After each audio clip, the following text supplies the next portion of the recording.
You're listening to Revolution Radio, freedomslips.com, 100% listener-supported radio, and now we return you to your host.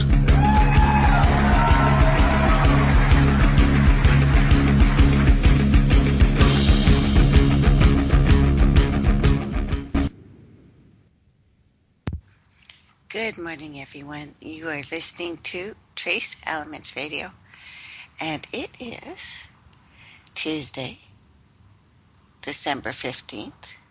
Wow, another 15 going on. Thank you very much for listening today on Revolution Radio, Studio A. Good morning, everybody. And Trace Elements Radio, the new page. I think it's looking pretty good so far. And Wolf Spirit Radio, and whoever else may be simulcasting me today, I really appreciate it. We have an interesting topic. There's a show. I think I forgot to tell you about it, but I know I put it on Facebook. It's called Childhood's End. The first episode is about the overlords. It's very interesting who the Lord of the World is in this one. I won't ruin it for you, but it's pretty much who I said the Lord of the World is. So darkness, again, on our mind, seems to be the theory and the theme for most people talking right now. What is this darkness? Why are we told to be so afraid of it? What has been taken? What has been stolen from us? The darkness is always a woman. Oh, sorry about that. Issue with the key. My son forgot his key. It's okay. Everything's cool now. So, the darkness. Even Supernatural has introduced us to the darkness. They present the darkness as God's sister. I've read you passages that talked about the Dark Lord's twin, who is a sister. We've got a movie coming out very shortly. Not the Independence Day one, but Cain, as in Cain and Abel. Cain is a good guy. Several more stories are coming out where the good guy is the dark one. The dark one, again, a guy, but the dark one is not. So what are they afraid of this time? Well, femininity, obviously. Like the violence against women is woven into the history of this planet. This covert war against the sacred feminine has turned into some sort of secret satanic booty cult. That's why you're seeing so much butts out there. But realize this isn't just here. I want to introduce you to an ancient culture of our brothers and sisters in, let me just start with the Esseni, or Esseni. Could start with an I, could start with ni. We're a Brythonic tribe, or the kingdom of Britannia, who inhabited an area corresponding roughly to modern-day Norfolk, 1st century BC, 1st century AD, depending on whose timeline you want to listen to about this. London was twice born of fire. Called Londinium by the Roman settlers, it became a vassal for the wrath of an Esseni queen. In revenge for the brutal rapes of her daughters, as well as her own torture, she unleashed a furious revolt that would leave 3 Roman cities burnt to the ground, ashes, cinders, nothing left alive. Londinium was burnt to the ground, along with 2 other strongholds. All of those who were not already, or who had not already fled, were slaughtered as this tribe advanced. 80,000 souls were killed in revolt, sacrificed to the fury of a tortured queen, her raped daughters. The Strata of London still bears the mark of that fury, a red and dark red seam of ash running beneath the earth. As unsettled as it may be to consider, the birth of that city is entwined with blood and fire and sexual violence. As I said before, London, born twice of fire. The London that we are now familiar with was intended as the first New Jerusalem, raised from the second scorched earth, 6 centuries after the Iceni Queen's revolt and slaughter. She did the slaughtering this time. During the end of the harvest season, a great conflagration consumed the entire medieval city. The city was eventually rebuilt once more in patterns and symbols we half recognize today. In a very real way, London was built on bones, labors, memories of violated dead, as all cities are. We are speaking of a common thread here. A century later, the first pre-shocks of global social quake, which would become the revolution of industry, found its way to the newly imagined, the newly manifested London. The Industrial Revolution ushered an age of reason, the ascendancy of the left brain, the birth of what we might call modern atheism, still cutting us off from the center, still cutting us off from the core. Our rural ancestry, existences, were still connected, well, interwoven with magic and the meaning of land.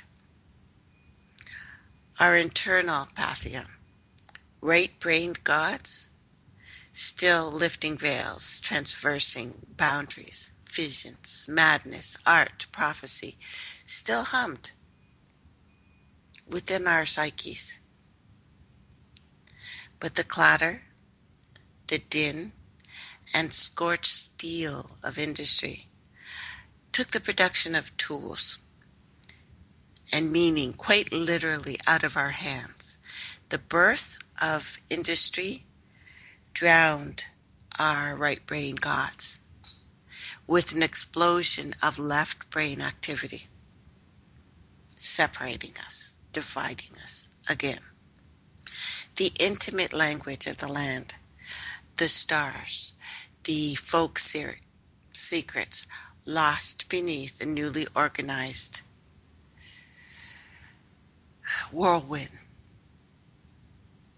Perhaps it was, at least partially, a necessary shift by the extension and expansion of human production, culture, society during the mid-18th century through the 19th century, the great multi-dimensional expansion, the age of enlightenment, which you can see was not that long ago. It brought with it a greater suffering. Yes, of course, some greater freedoms, greater darkness as well, as greater light. We were split in two. Mass production implied mass poverty, mass murder, because of the war of industry. And like all wars, waged and fought and carried on the backs of the poor, the working class, the underclass, the illiterate, the foreign, while we offered up social visions, boundless creativity, new paradigms. Our benevolent gods, in hopes of them making it so, we offered blood to our darker gods in the hopes of cultivating power and wealth in these strange new rising cities. Cities, which is power, raised in human sweat, human blood, paid for by a new form of genocidal politics. Cities engineered through the most merciless exploitation. Tall, shining cities now hum with more than just sacrifice. But if you turn inward and listen with a subtler ear, you can still hear the old and the salt,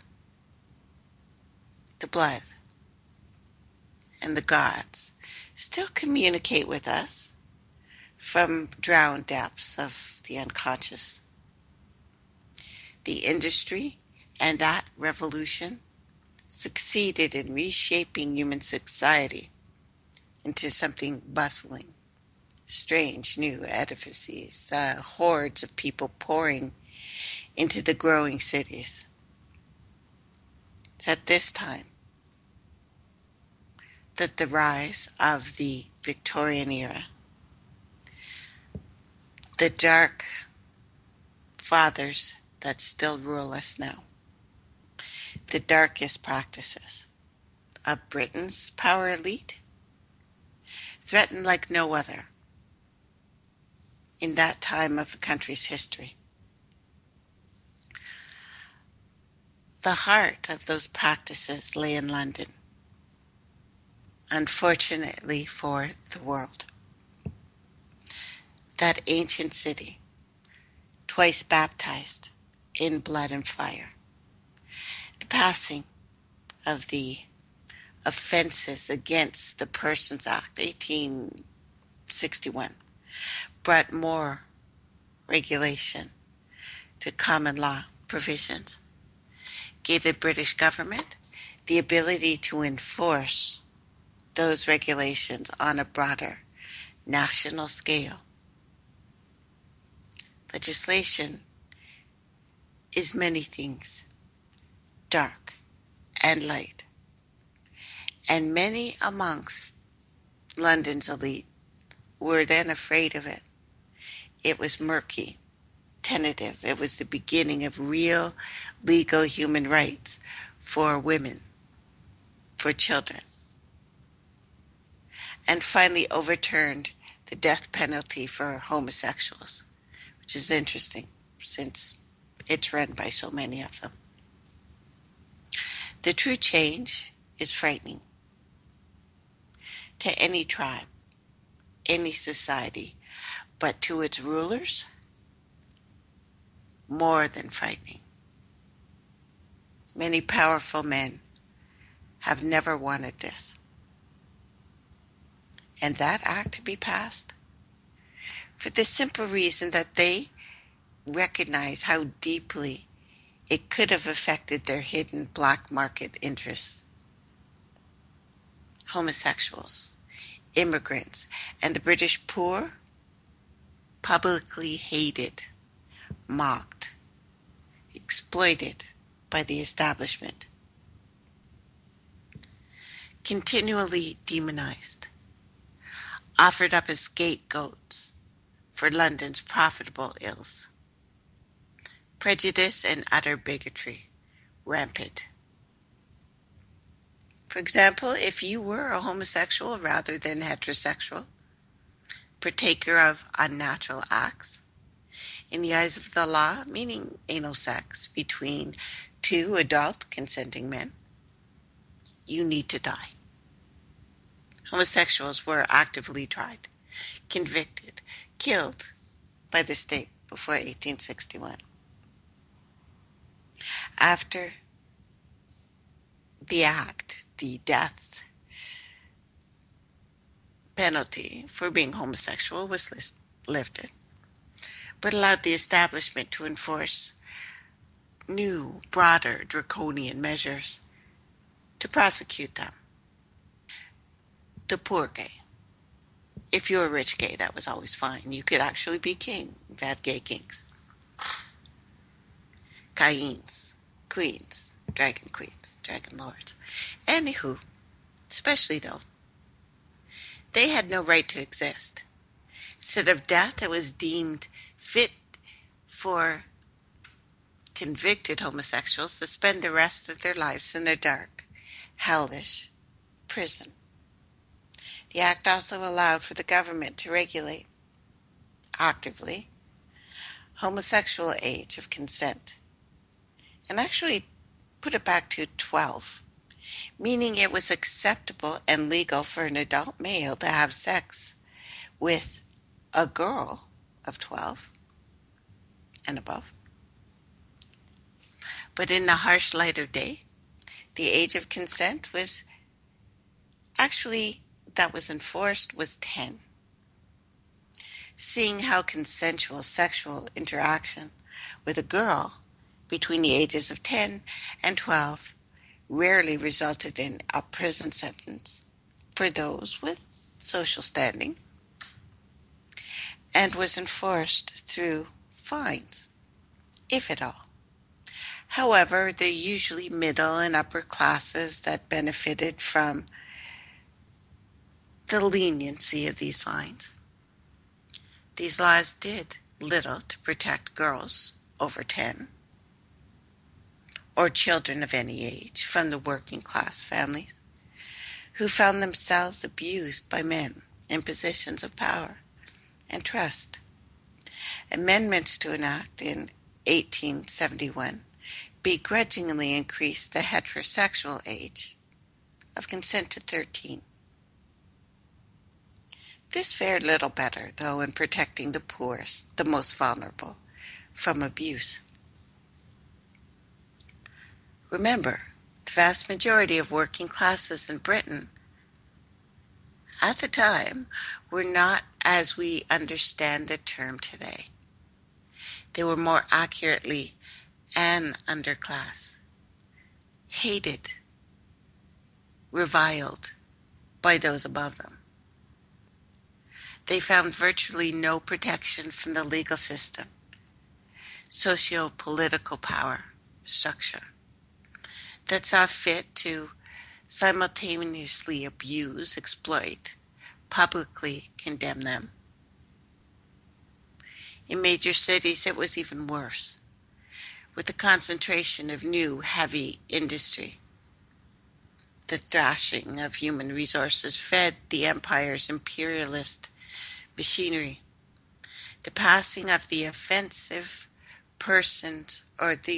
Against Persons Act, 1861, in Britain sparked something clandestine, dangerous, military intelligence war centered in Victorian London. One so dark, reprehensible, that it has eventually shaped the spiritual and socio-political landscape of the planet. As compromised and tentative as it was, the passing of the Offenses Against Persons Act and its state-sanctioned death for gays would usher the birth of women's and children's rights. It made staggering corruption, exploitation, oppression a tiny bit harder to operate completely with impunity. It also finally acknowledged child stealing as an actual offense, because it was not anywhere, but definitely not in their own country. Child stealing, you could take a child if you felt like it. You could. So at that point, it became a legally punishable thing, outlined in Section 5.6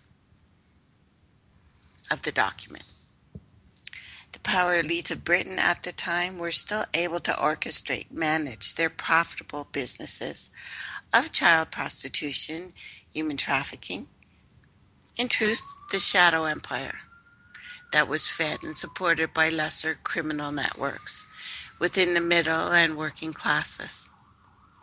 These elites were suddenly no longer allowed the freedom and the ease that the earlier half 19th century afforded them. This was the genesis of the industrial form of covert slavery, enforced by the predator classes, first in that country, but everywhere else. And there are many other contributing forces at work here. And its timing was in a sense a touch paper that sparked the secret Victorian War. Many within the predator elites feared the act. It set new, dangerous precedents. They believed it gave the underclass ideas above your station, that it gave them the first inklings of hope in this modern time. For some of the ruling class, it seemed legal quibble, mere trifle. But the others who recognized its power to damage their healthy slave trades, this inspired elites who ran the large prostitution, human trafficking businesses to go completely underground, formulate a far broader, organized scheme. It made them angry and thus far more dangerous. Slavery was not officially abolished throughout much of the British Empire until 1833. But it continued, obviously, in various explicit and implicit forms. Those who still continue the practice, endorse, administrate it, are often protected by the creative legislators of the establishment. The organized sexual abuse of African women, children during the Atlantic slave trade is a vast, horrifying subject in and of itself. United States slavery was not officially abolished until the winter 1865, 4 years after the British Offences Against Persons Act passed in London. These details, I'm highlighting them just to provide a pretext, an idea, to illuminate the nature of how this predator class perceived vast subsections of human population, how you are being driven now to think in this way. And for a very long time, the humanization, defilement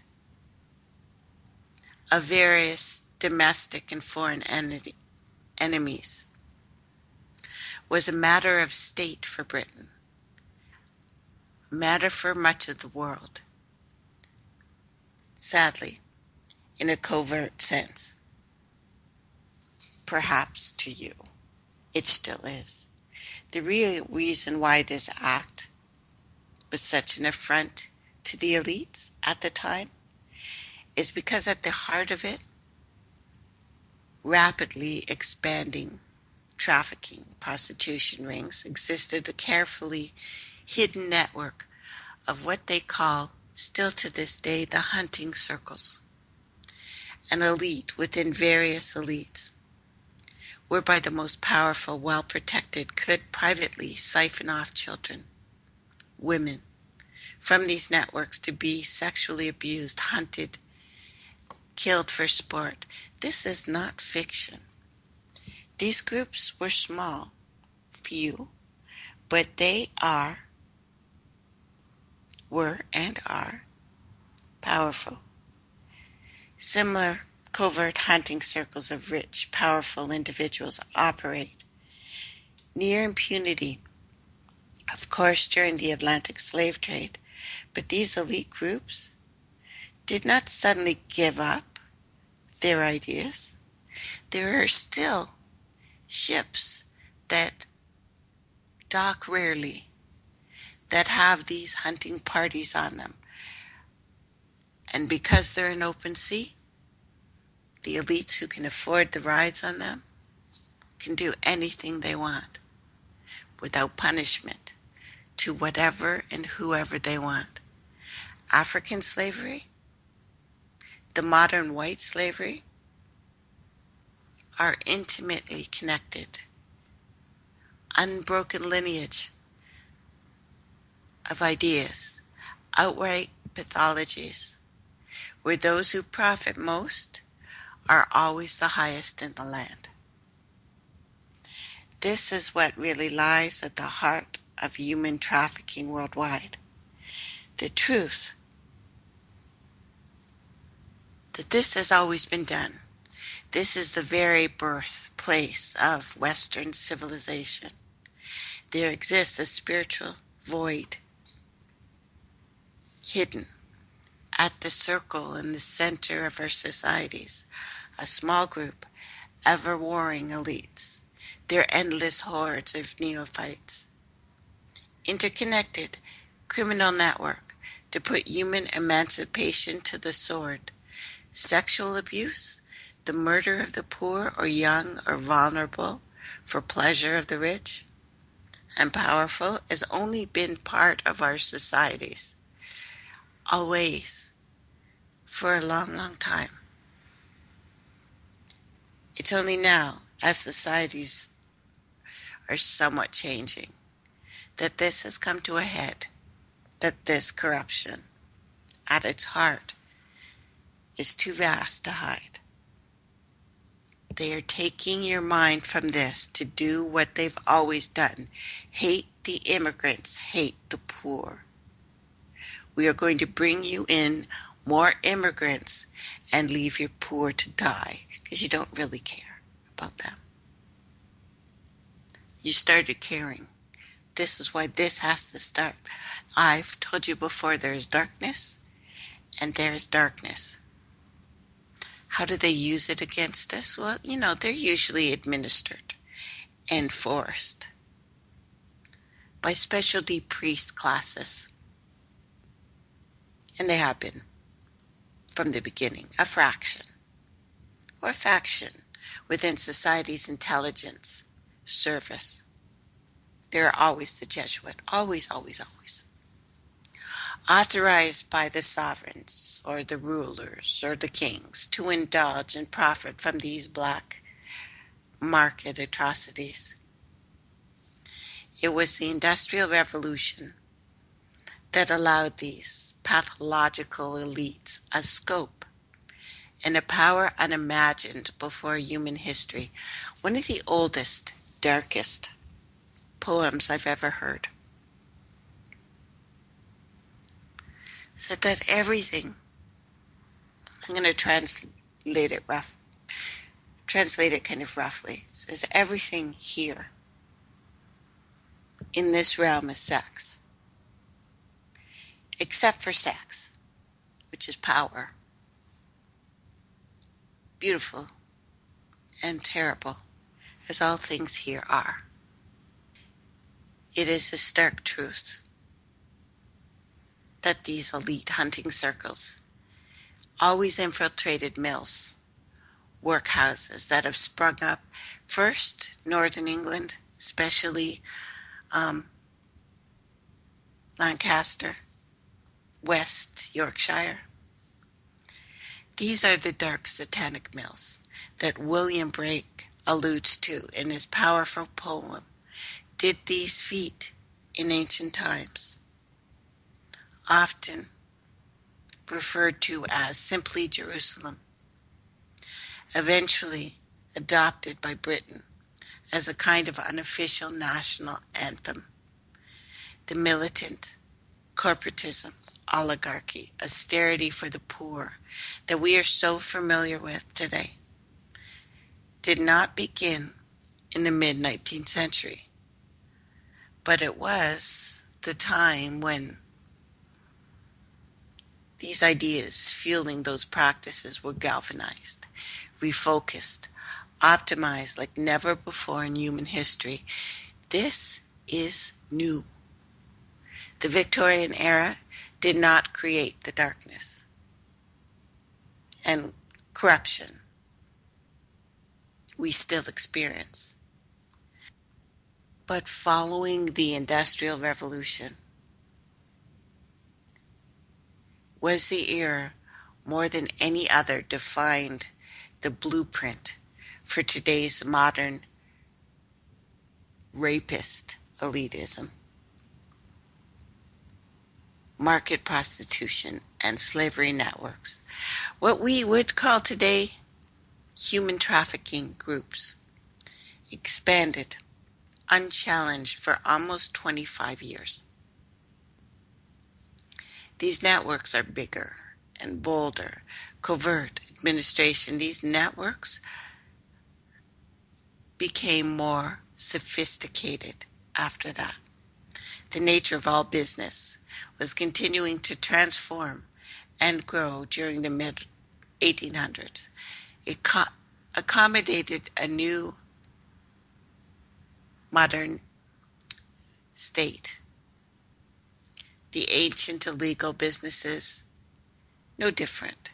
If anything, it gave them a power and singular drive to adapt, to use challenging laws to their advantage, to make new and powerful friends, and of course, to not get caught. Pedophilia rings, operating around the country, have never stopped. Around every country that this spread to never stopped. The largest, most ruthless were administrated from London. As an open secret amongst the Victorian, what would we call them? Elite? The aristocrats, the power elites. To claim otherwise is either simple, willful ignorance or sinister complicity. A secret intelligence war had started amongst these parties, and like all real war, frighteningly complicated. Various factions formed, allegiance, alliances shifted. You don't get to leave. Remember how we have these elitists that come out and say, no, I have left the dark side. That is brought to you by the letter 33, number 33 and the letters B and S. Numbers and letters are the same thing. We'll go into it. These growing, splintering networks arguing over how best to meet their new times. Arguments concerning who will profit, when and how, gang warfare over territories and resources. This is what's going on in the planet. You are not fighting for your freedom. You're not even fighting because you hate brown people.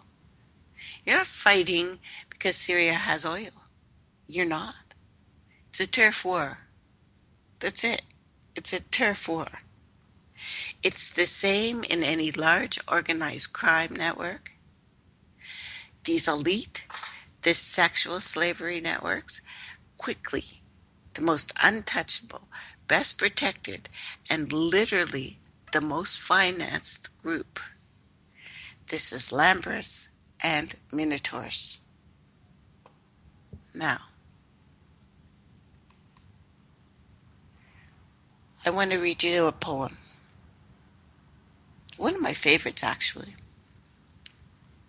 And did those feet in ancient time walk upon England's mountains green? And was the holy Lamb of God on England's pleasant pastured scene? Did the countenance divine shine forth upon our clouded hills? And was Jerusalem builded there among these dark satanic mills? Bring me my bow of burning gold. Bring me my arrows of desire. Bring me my spear, O clouds, unfold. Bring me my chariot of fire. I will not cease from mental fight, nor shall my sword sleep in my hand, till we have built Jerusalem in England's green and pleasant land. The vast numbers of children worldwide who have had their innocence stolen, deeply wounded, physically and spiritually, irrevocably wounded as we are now, by well-funded, carefully organized, covert system of abusers. This abuse that our children are suffering is systematic, endemic, unimaginably horrific, and happens everywhere, all the time. People are so disconnected, they don't see when they're hurting a child. And I don't mean just physically smacking them. I mean when you do something or tell them a lie and you can't see that you have just hurt that child. Teasing in a way that we can no longer see. And let me tell you, it is affecting you. We need to talk about love, because it's very, very important. It is something that is so deep in you that you don't understand. To be loved means being free to be yourself in the presence of another person. It is a sharing. And it is the sharing of this example that you crave. We all crave. Somehow we know when it's near and ache when it is lost. We have all had it, the look, the feeling, the sense of awe in the presence of a person we are attracted to. But it is more than just the infusion of a neurotransmitter, the dopamine, the mammalian hormone, oxytocin. You can feel love and be nourished by it. Something done to one of us, though, hurts you just as badly. And most likely you know that the limbic system is the seat of emotions and regulates the type, degree, intensity of your feelings. What you may not know is your limbic system may be trying to look for, detect who you will love, who will love you back. Limbic resonance is a term I've told you before, but it's used to describe the feeling of attraction to another, but it's more than that. Within our brains, the first thing that mammals developed was the capacity for resonance, limbic resonance. It is a symphony of mutual exchange, internal adaptation, whereby two mammals, of any species by the way, become attuned to each other's inner state. It is the limbic resonance that makes looking into the face of another emotionally responsive. You can tell if it is an emotionally responsive creature. It is a multi-layered experience. It happens with any mammal. Waterborne, landborne. Instead of seeing a pair of eyes as two bespectacled buttons, when you look into the ocular portals, your eyes, to a limbic brain, our vision goes deep. So it is not just mammals, anything that has a limbic brain, something changes. The sensations multiply. Just as two mirrors placed in opposition create a shimmering ricochet of reflection, those depths recede into infinity, eye contact, although it occurs over gaps of yards, is not a metaphor. When we gaze and meet the gaze of another, two nervous systems achieve a palatable position. You can't stop it. There's nothing you can do to make this not happen. You know, the phrase, he lights up when she comes into the room, is a true statement. Love requires sight and sound, of course. It's not the words we speak, our words, our dialect, whatever it is. 7% of the entire conversation. You know, your mom or your grandma probably said, it's not what you said, it's how you said it. Very true. The majority of our conversation has nothing to do. You don't care what I say to you. You don't. Really. It's fun. You know, I can be clever and stuff, but you, even just hearing me, are having a deeper conversation than you even know. These portals will literally change the pattern because our brains literally light up.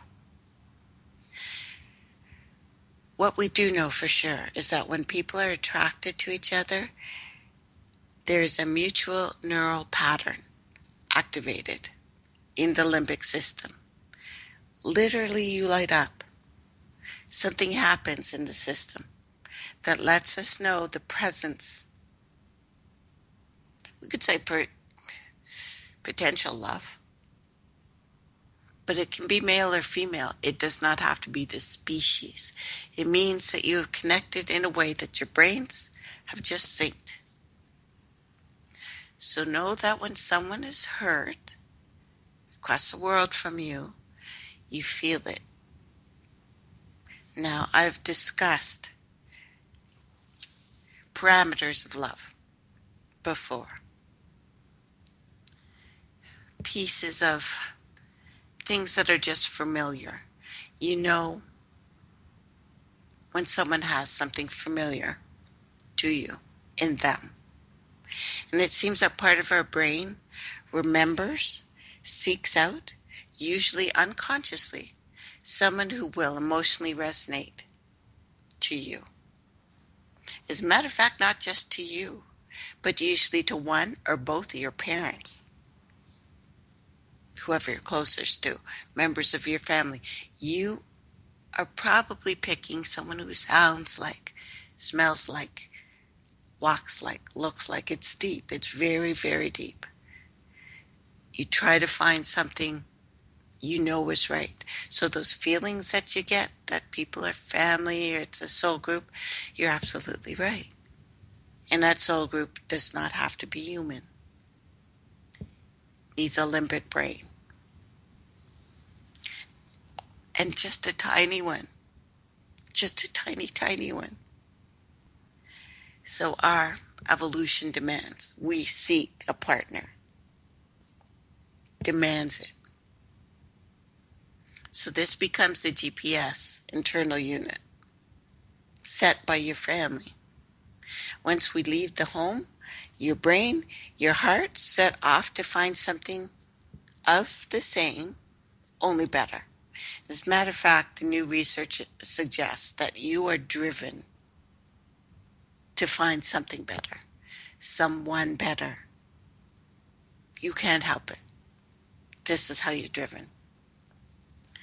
It is an implicit memory. It refers to how we learn and know things that we haven't officially learned, haven't officially been taught.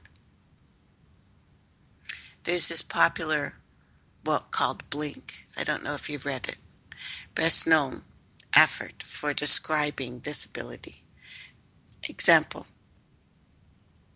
If I ask you how many windows are in your living room, or for you to draw a sketch of your childhood's floor plan. You most likely could do that. You are likely not to have studied the information, though through repetition and implicit memory, you would know it. The same is true of an emotional paradigm that we learn from our parents. Your mother's characteristics and your father's were learned and held in the brain. We don't study these traits, but they are imprinted on our brain and into our psyche. This affects intimacy. And this memory holds on to an emotional pattern that you may not realize, that you are drawn to their replication. You want that feeling back, even if it was bad. Take, for instance, young man, unhappily single for a good reason. For as long as he can remember, his romances travel the same track. From the first shock of love, with that wonderful rush and the sweet fire in your spine, mad mutual devotion follows us for weeks. Then at an alarming note, a trickle, cynicism from his partner. As their relationship settles in, that trickle becomes a torrent. The torrent, a cataract. He's lazy, he's thoughtless, his taste and restraints is banal, his housekeeping habits are a horror, he can't stand it any longer, he breaks off the relationship.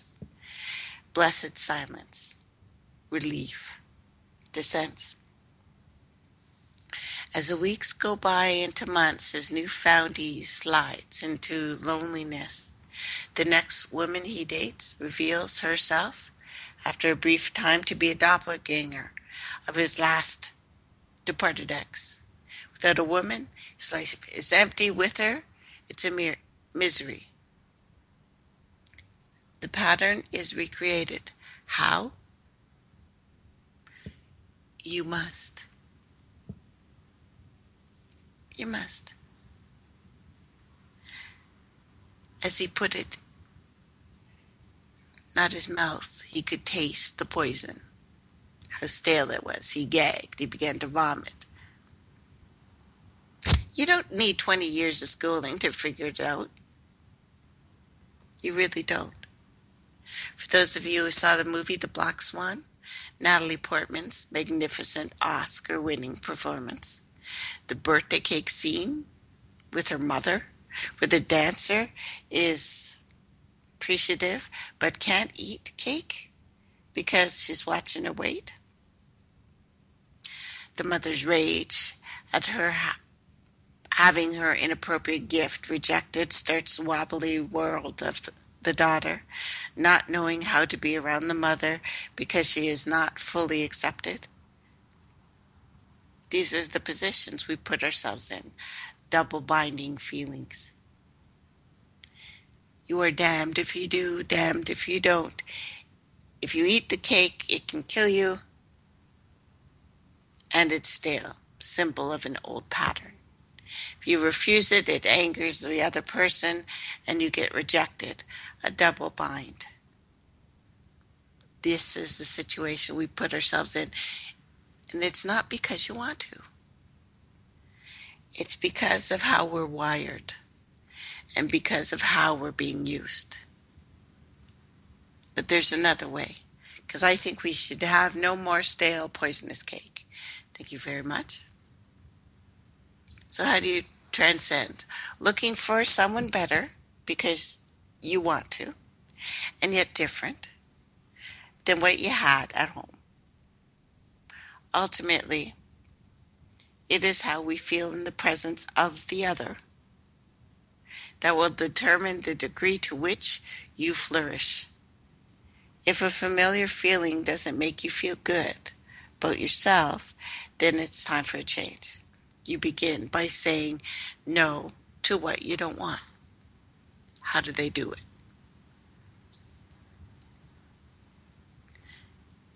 In a relationship, One mind revives another.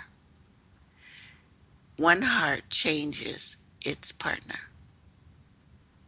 This is limbic revision.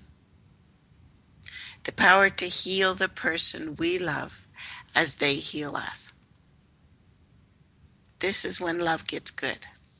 As Dr. Seuss once said, you know you're in love when you don't want to fall asleep because reality is better than your dreams.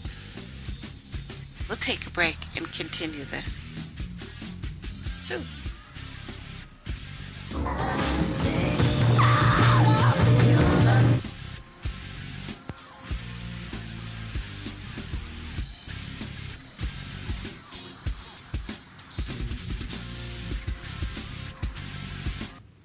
Welcome back, everyone.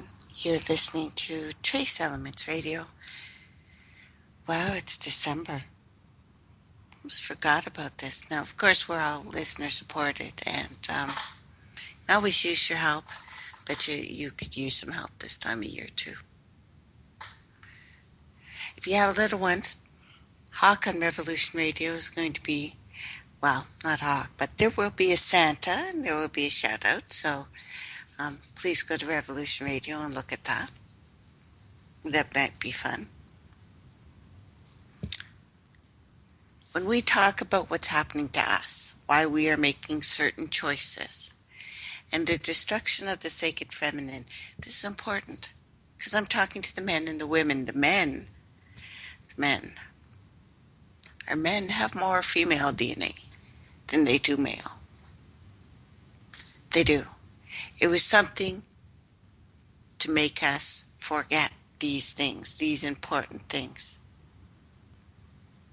I know too many people who have suffered as children with various forms of abuse at the hands who were supposed to nurture and protect them. Abusers who were supposed to be their champions, not their defilers. But unfortunately, most parents, without knowing it, are accomplices. Such acts against children constitute desecration of our most sacred vocation as human beings. Maybe the only important thing that you do in your life. It is a desecration more unholy than we have yet to even fathom. And it is my belief that the truth can never be fully destroyed, can never be totally suppressed, colonized, though we are by a myriad of sinister forces.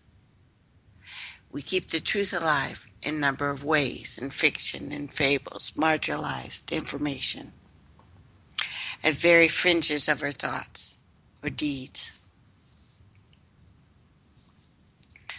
I believe in the ferocity, the genius and love of the unconquered human heart, even in chains and hopeless by all outward appearances.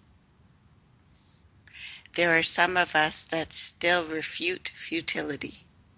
We still deny nihilism, even here on our knees before various oppressors in this unpalatable, familiar position. We are secretly plotting our own emancipation. I believe it with every fiber of my being. I know it with the same certainty that I know the elite predator classes of the world fear us few, even as they consume us. We are what we eat, are we not? And they eat what they fear. They eat us because we are powerful. They fear us because we are powerful. There's liberation in this knowledge. There is strength in this power.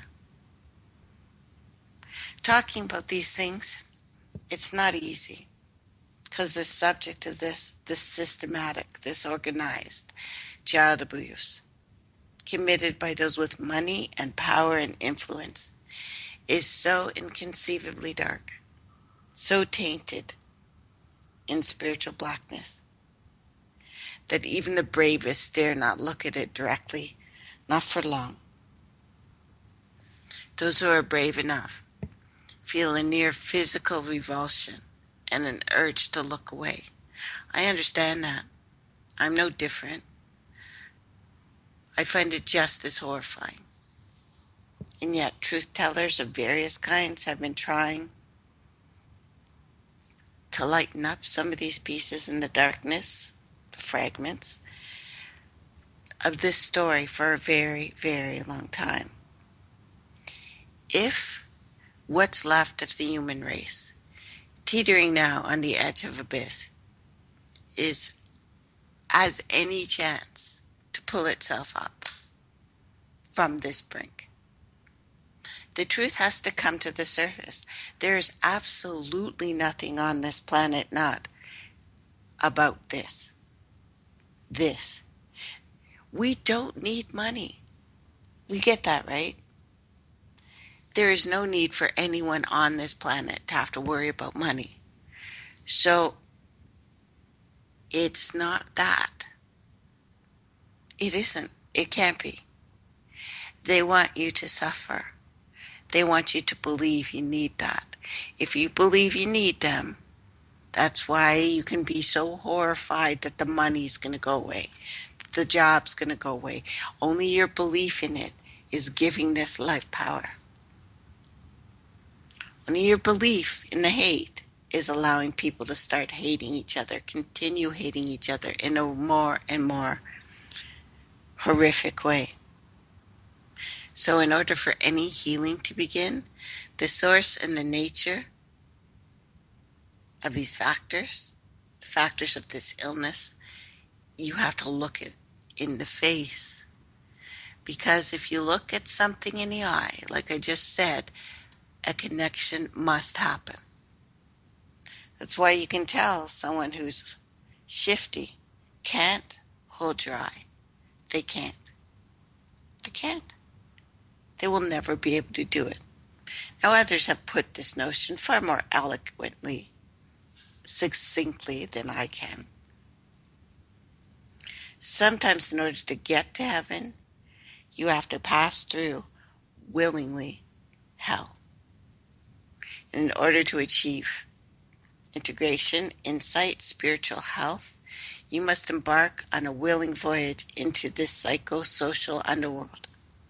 These marginal narratives, unknown atrocities, these fragments of selfhood must be illuminated in an effort towards the priceless wisdom of the collective as well as the individual. Since September 2012, the growing claims of historical child abuse perpetrated by rich and powerful have been gaining unprecedented attention in mainstream and alternative media. The Metropolitan Police, Crown Prosecution Services, investigations into these organized abuse networks have been given a number of names. The most well-known, of course, is Operation U-Tree, more recently Operation Midland. These are not the only official investigations, though, that have been connected by Scotland Yard concerning claims of high-level organized child abuse within British military-industrial complex and its entertainment affiliates. Because we will return to these. Why it's here on this continent where our children are being taken, native and black alike. These children who are disappearing and have for a very long time. In my perspective, the truth of this subject is so staggeringly Byzantine, Baroque, inhuman, that is far beyond what most people can imagine as possible, or even plausible. The majority of its perpetrators and organizers go unseen, unacknowledged, definitely unchallenged. Speculation, yes, and I'm not intending here to document all of the activity. What's intended here is my best research, my best insight, my own subjective, individual idea. Know this. I take this very, very seriously. This is a subject I feel very strong about, and I believe others do too, because it is the real corruption, it is the real perversion being committed on this planet, worldwide, very highest levels of power. Real atrocities occurring behind the smoke screens of money and politics and influence. These are real children being abused here, on a scale that would haunt any sane, loving human being, and I can't believe I'm the only one. I know there must be at least a couple of you left out there. It's hard to believe sometimes. I know we feel alone a lot of times. Completely alone. We can feel alone and be married and be in a relationship surrounded by family, but still feel alone. You're not. What I'm trying to do is just offer my best contribution to explain what's happening to us, because we are the darkness. But there's another darkness that is very scary. And I'm not going to be someone who stays silent when she knows she should speak. And the lives of our children are at risk from a very real, very pernicious, industrial, institutional threat. What I would hope is that anyone who's hearing this, who finds themselves shaken or awoken by what I'm talking about, is stirred to look into it. To be a voice for the voiceless, protect the children, the weak, and the wounded. Try to empower as many people as you can. You know, even in the secret societies right now, they don't call themselves awake because they know they're not. You can't be awake on this planet. You can't. You can't. They call themselves the sleepwalkers. That's the best you can get. To be truly awake, you must be able to control your dreams. If you can't control your dreams, you cannot be awake. Now, information, 2012, concerning this high-level organized child abuse began to seep all over. Revelations concerning a name that has now become infamous the world over. Sir Jimmy Savile, Most Excellent Order of the British Empire, Knight Commander of the Order of St. Gregory the Great. Someone get me a bucket, I'm going to puke. But notice, he got titled for that.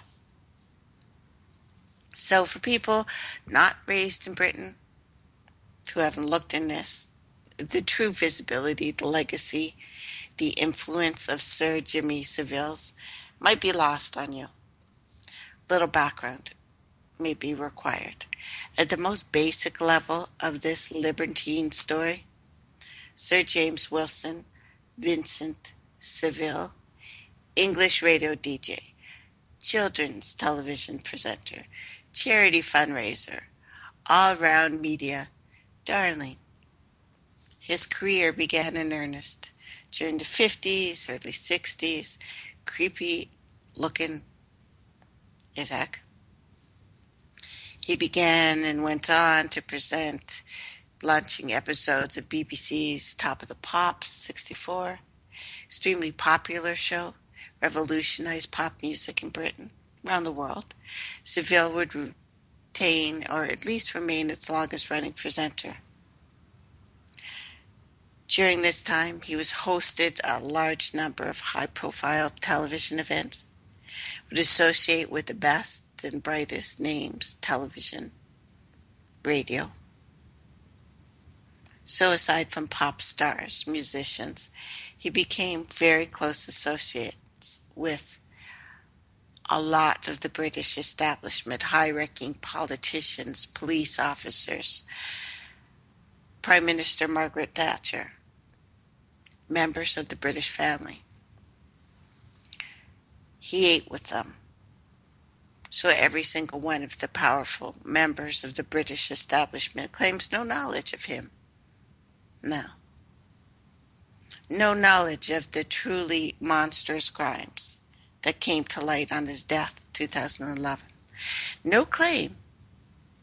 Well, this claim to ignorance, non-complicity, patently absurd, ridiculously a lie. This man, Savile, this entity, is now officially considered British most notorious, prolific pedophile. Necrophiliac. By the way, he never mind. You know what that means. Look that word up if you don't know. That he abused at least 450 living people, children. Staggering figure. Its context does not really fit into the rational human mind. An official police inquiry into the unprecedented scope of this one man's crime investigated over 30 accounts of rapes, hundreds accounts of sexual abuse, children as young as 5. I state here with absolute conviction that Savile could not have committed these atrocities and gotten away with it without this very organized, covert support network that I'm telling you about, because it's worldwide.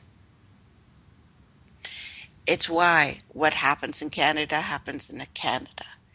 It's why what happens in the United States happens in the United States. It's why what happens in South America happens there. We're not talking about some lone degenerate ambling through just the British landscape, exploiting, raping children, as when he came upon them. We're talking about somebody who was considered untouchable for 50 years by various police, government authorities. They knew before he died and made no move.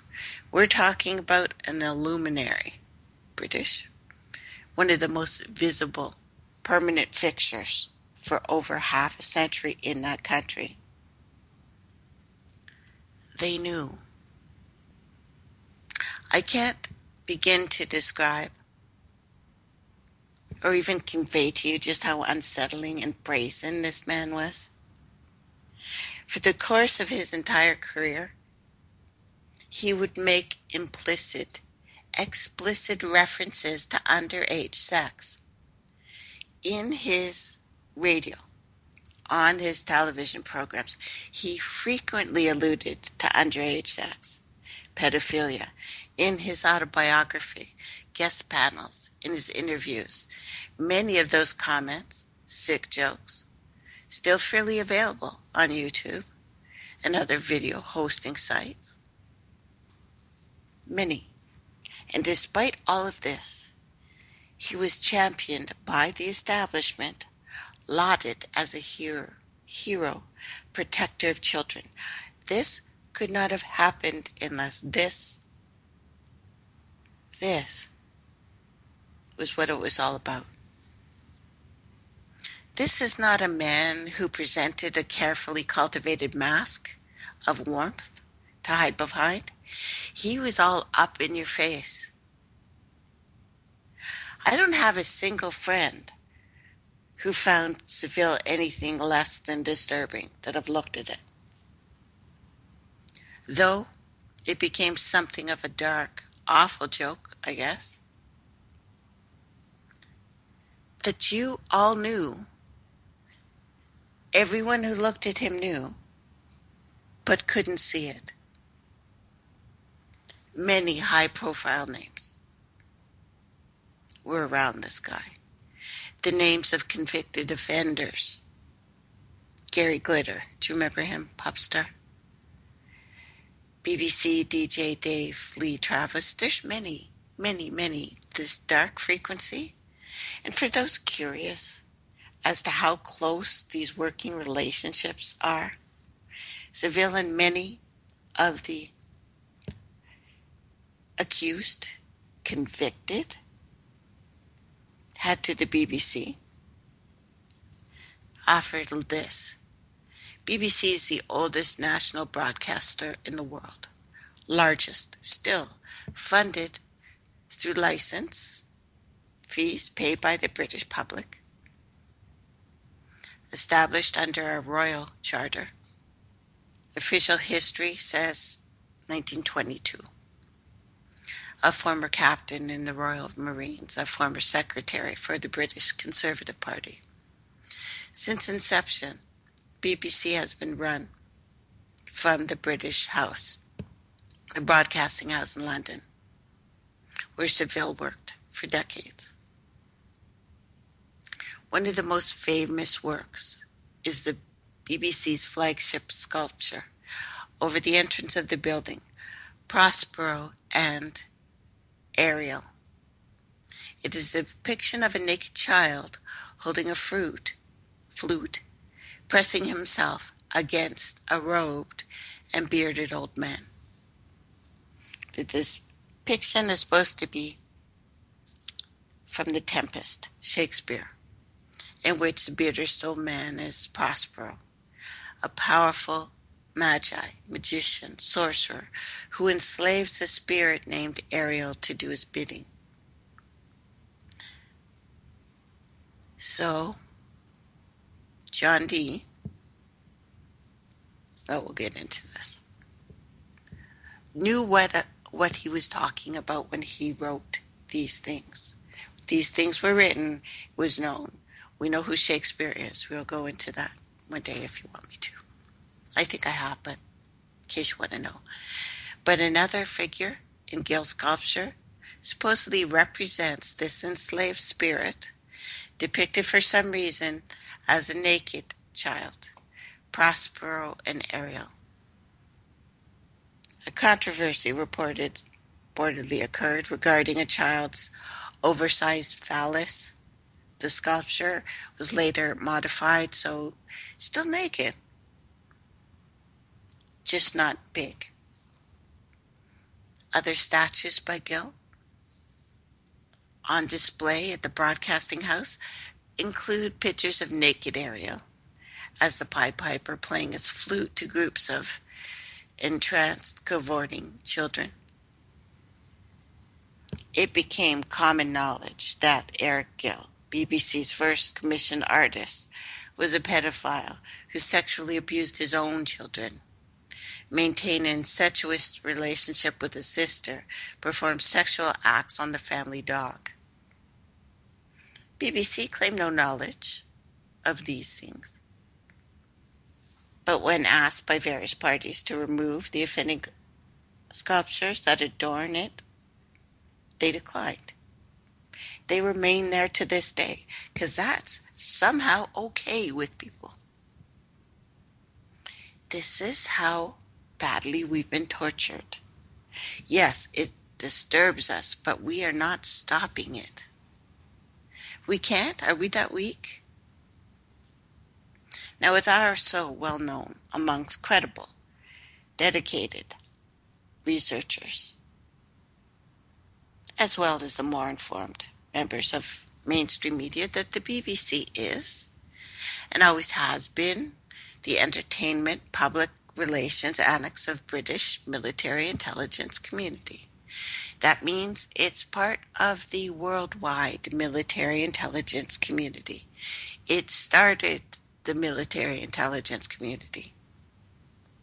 Not speculation, fact. Since its inception, it has worked with and is an extension of MI5, Military Intelligence Section 6, better known as Secret Intelligence Service, MI6, domestic and international espionage sections of British intelligence. It's my belief and the belief of many others that this interlocking network of organized child abusers are ultimately controlled and administered by powerful covert factions within that country's Doctorate of Military Intelligence, in league with similar factions within the Metropolitan Police Service, the Crown Prosecution Service, various groups affiliated with British social services, the Church, so Rome, corporate, lobbying interests, a wild and unclaimed, unsubstantiated claim, but not at all. Such a notion of this widespread corruption encompassing these systematic abuse of children might appear at first glance to be little more than a ludicrous conspiracy theory. Careful research by any discerning truth seeker will point to the factors here of who these people are. And personally speaking, I know it's frightening to think for even a moment that this might actually be going on. But the truth, the real truth, is often far darker than our oppressors and exploitations can allow us to recognize. You don't have to accept the ideas I'm saying today. You can argue if you wish. Challenge the notions if you find them abhorrent. But I will not be dissuaded from speaking. And I believe this is the truth, that the women and the children are being used specifically, and you are being triggered specifically for this. Unsavory, nauseating, worldwide operation that is harming your very soul. You hurt one of us, it hurts all of us. Now, I'm hoping that I'm witnessing in the last 2 years the beginnings of something. Sea change in public opinion, an awakening, a rebellion of sorts. But it got too close, I think. I think it got too close. So they had to give you something else to think about. And they're beginning to see how lies are being covered with yet more lies, and none of it makes any sense. The more extreme nonsense, right-wing aspect that comes before you, hate and intolerance. They hide everything with hate and intolerance. It's sad. We're seeing repeated dozens of children's care homes across the world that are in scandals. But the more these things come out, the more they have to say, okay, well, let's bomb. Isn't there somebody brown that we haven't killed yet? So while the elite prostitution and slavery networks are continuing to operate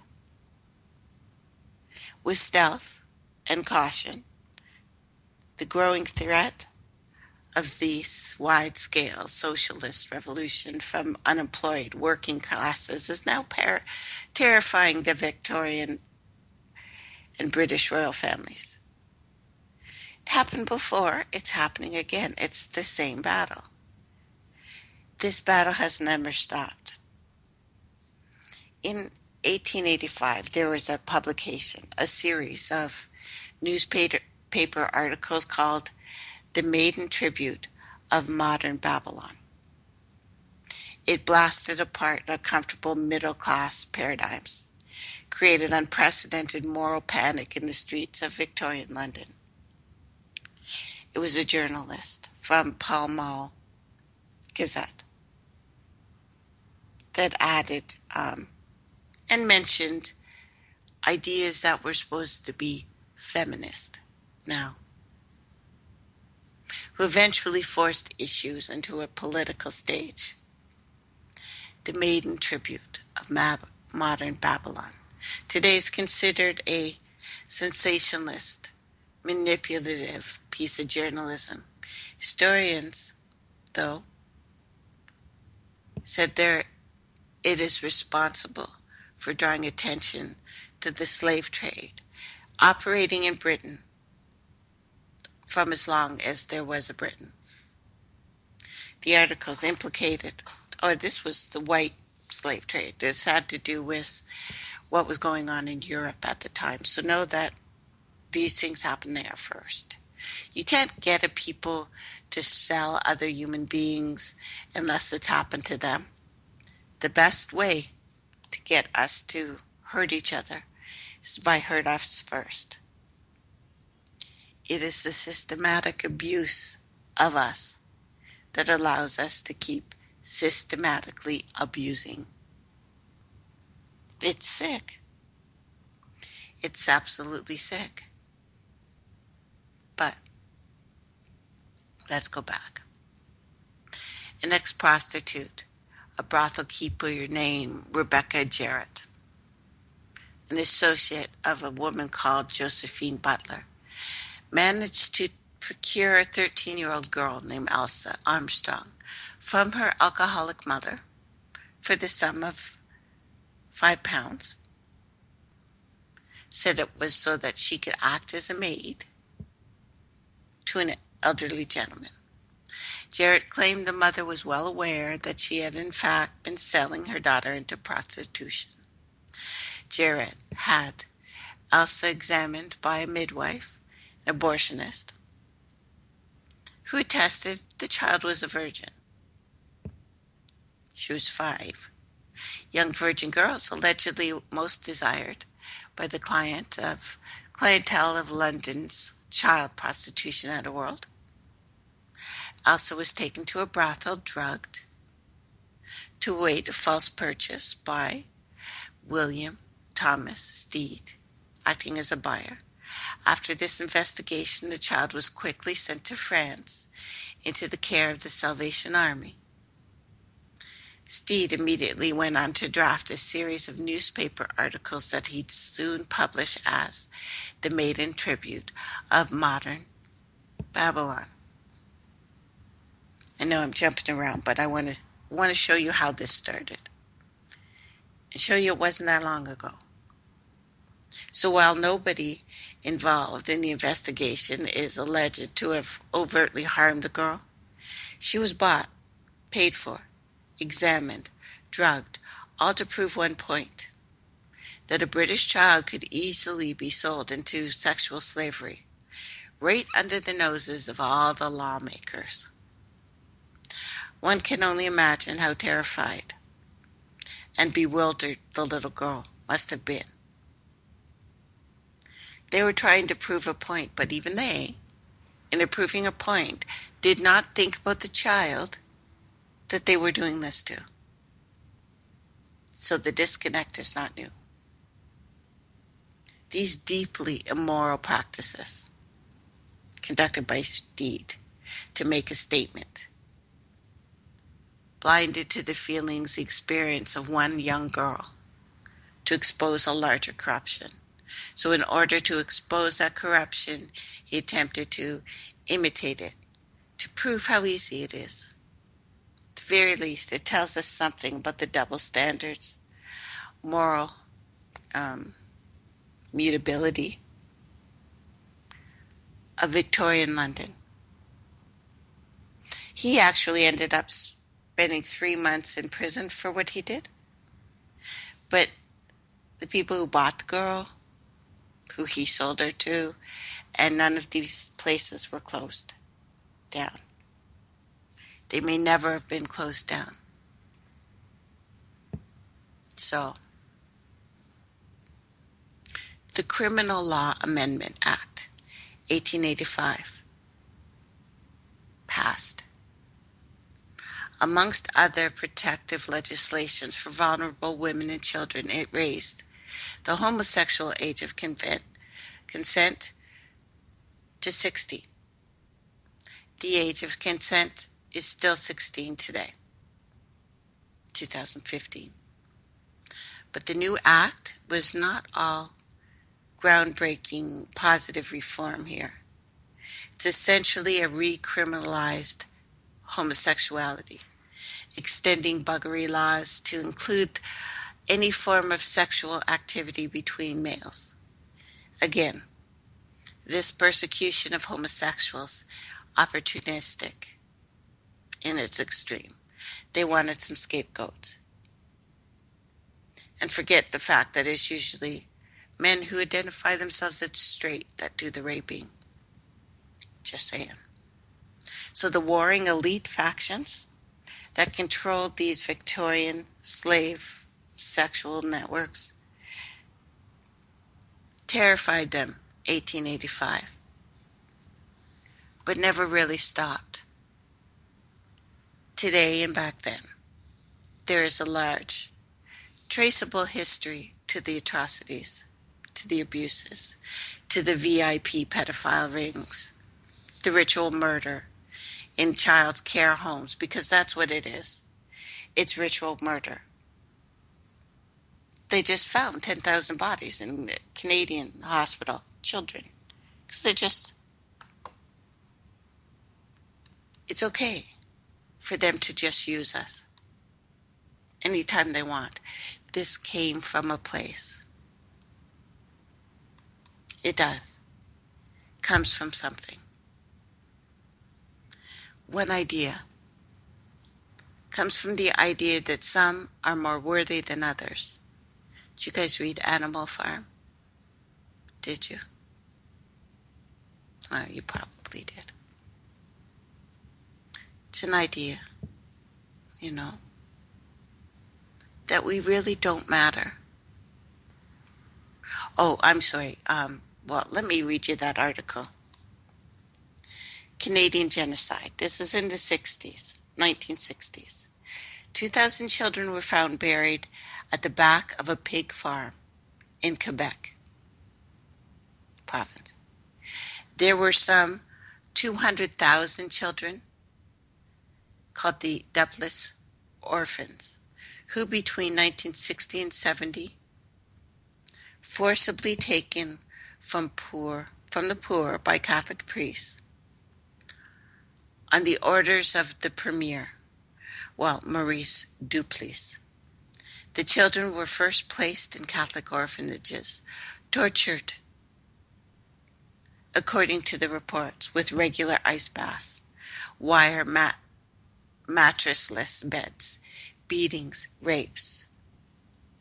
100,000 children were labeled as mad by the APA, American Psychiatric Association, and incarcerated in APA hospitals in Canada and America, where they died from illegal experimentation. Thousands disappeared. St. Michael Arcage Hospital, notorious place where the Duplessis orphans disappeared in secret experiments. In 1949, yearbook allegedly shows Dr. Mengele tending to an orphanage, tending to an orphan prior to the genocide. I have the picture. Please join my Facebook group, Trace Elements Radio. You can see it. Tell me that's not Mengele.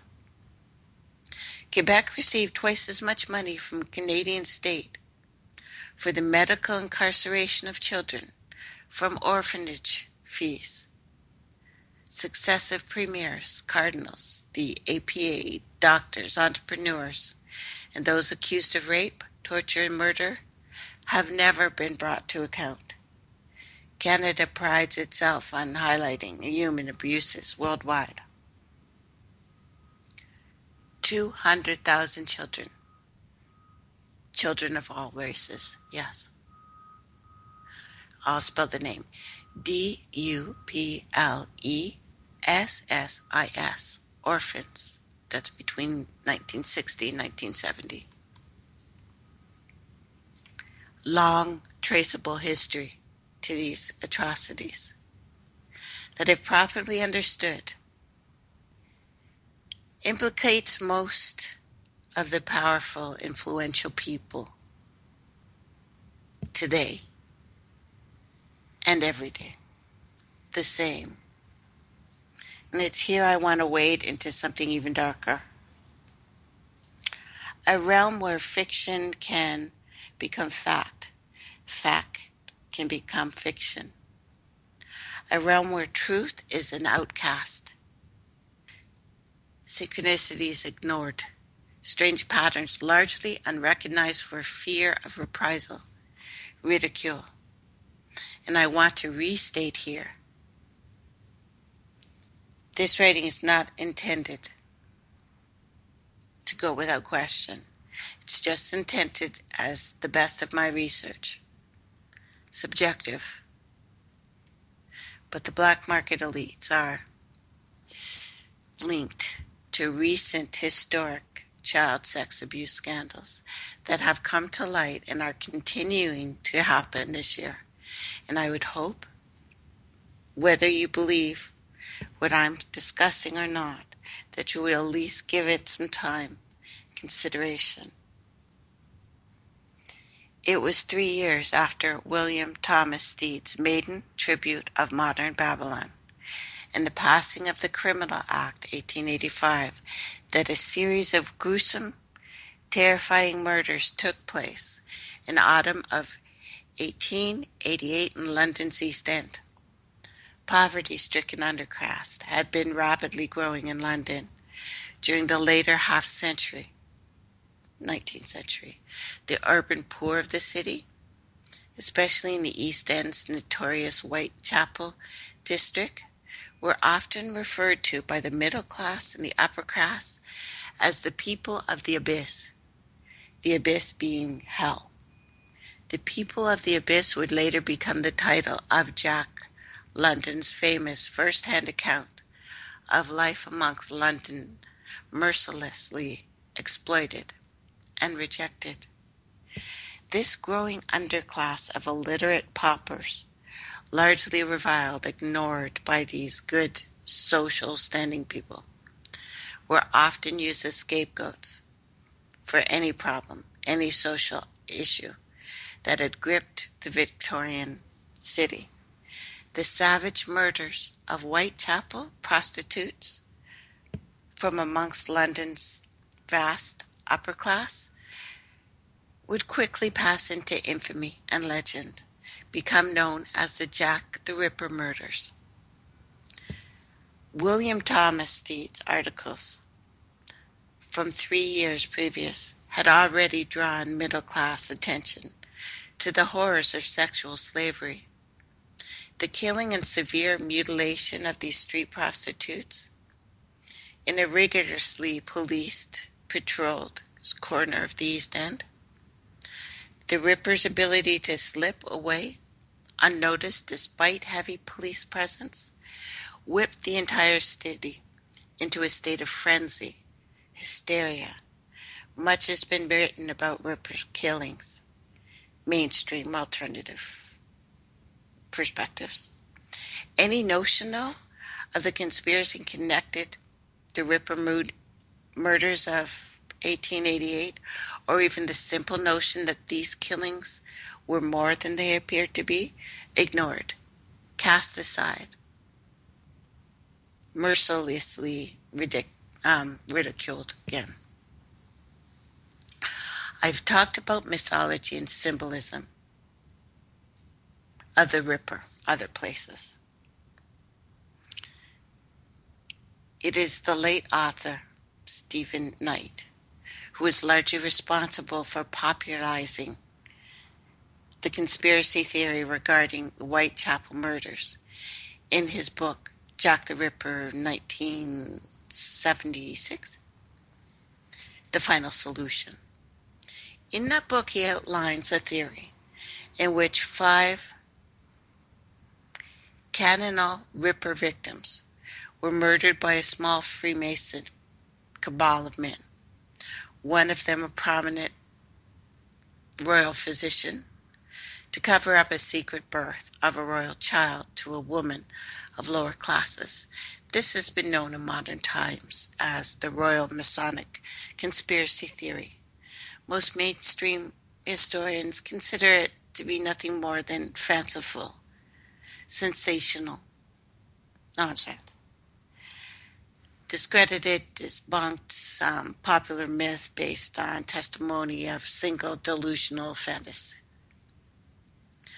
This opinion, though, perfectly understandable, betrays a complete lack of context and awareness regarding the case itself, bizarre handling of the investigation by Scotland Yard, and what was simultaneously occurring in the society. I don't think I'm going to have time to finish. I'm going to try my best.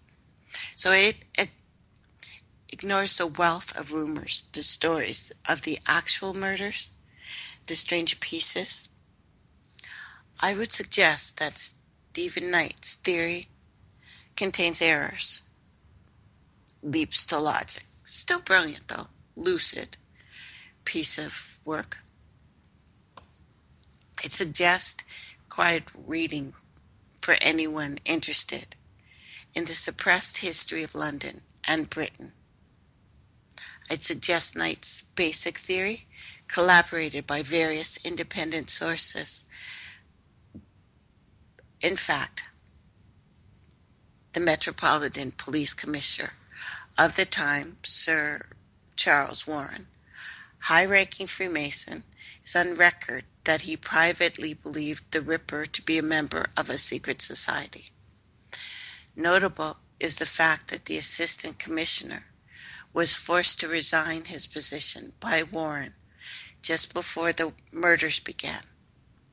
Warren was appointed Sir Robert Anderson as Monroe's successor on the eve of the first murder.